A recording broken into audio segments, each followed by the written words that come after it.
What is up, you guys? This is Mini Superheroes Today. Hey guys, today we're going to be talking about the Minifigure Factory, which is a new experience opening up at some LEGO stores. Now, we have it here in Nashville, Tennessee, where I live, and it's at 9 stores total in North America. So chances are it's probably not at your local store, but ones like Nashville, the flagship store in New York, the one in Disney in Florida, and so on, are going to have this experience, and I want to walk you through it and tell you about the experience, A, so that you can plan it, B, so that you can see if you think it's worth the money, and C, because I need your help. So stick around at the end because I really do need your help deciding something about this. So when you get to your LEGO store, if you go on a weekday when they're not too busy, you can probably just walk in and make an appointment, but you also could make one online ahead of time just to be sure that you get in. If you're traveling, I definitely recommend that.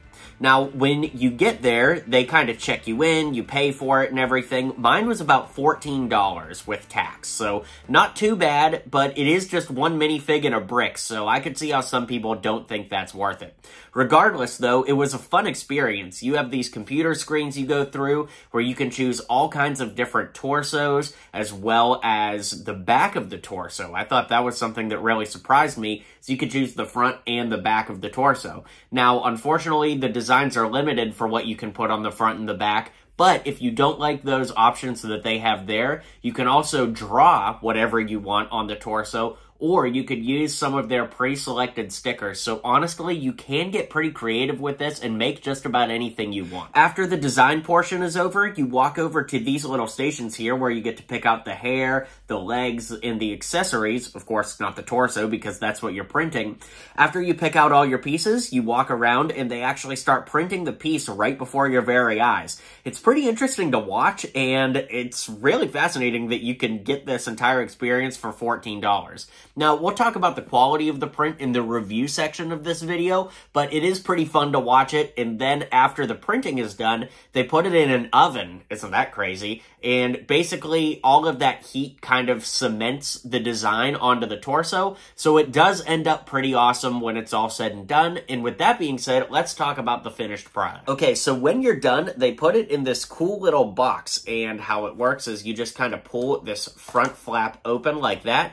Then there's all these little gears and stuff, and you open it, and your minifig is inside, and if you're lucky, your accessory may fall out. I picked an acoustic guitar, but as you can see here, we've got the minifigure that sits right in there, and there's a 3x1 brick that you get as well. Now, the 3x1 brick is honestly kind of an interesting choice because when you put your minifig on it, he's always going to be standing like one stud off. I don't know why they wouldn't have just done a 1x2 or a 1x4, but it does look pretty good. Anyways, let's review the figure up close. So here we are with the finished product. I really like the way it turned out, but I could see why some people may say that this is not worth $14. I went ahead and used their Tennessee star flag. Anyways, I'm a big fan of the state. I love it here, and I love living here, so I thought that that was a fitting torso for me. Now, these legs are not something I would ever actually wear, like red pants with red boots, but my friend Lego Boy 95 recently used these for a Daredevil custom, and I figured, I might as well pick them up and try it out. Anyways, you also get a little name brick, so I put my name on there. Unfortunately, Mini Superheroes Today was too long to fit on the brick, and it shows where you got it printed. So in this case, Lego Opry Mills. I wish it also said Nashville, Tennessee on there, but I guess the figure having a Tennessee state flag shirt is enough.